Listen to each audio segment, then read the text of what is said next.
Hello guys welcome to my vlog. आज हामी श्री ज्ञानज्योति माध्यमिक विद्यालयको 21औं वार्षिकोत्सवको उपलक्ष्यमा सरसफाइ अभियान कार्यक्रम गर्न जाँदैछौँ।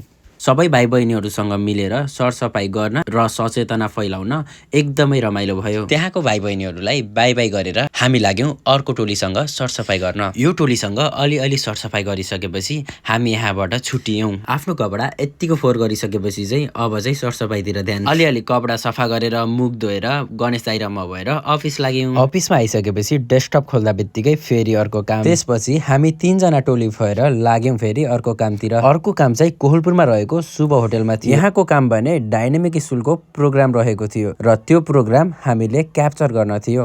यी साना साना बाबुहरूले रमाइलो गरेको पल देखेर त आफूलाई सानोको याद आइदिरा। त्यसपछि हामी 3 जना नास्ता खानातर्फ लाग्यौं। काम भइसकेपछि एकैचोटि अफिसतिर।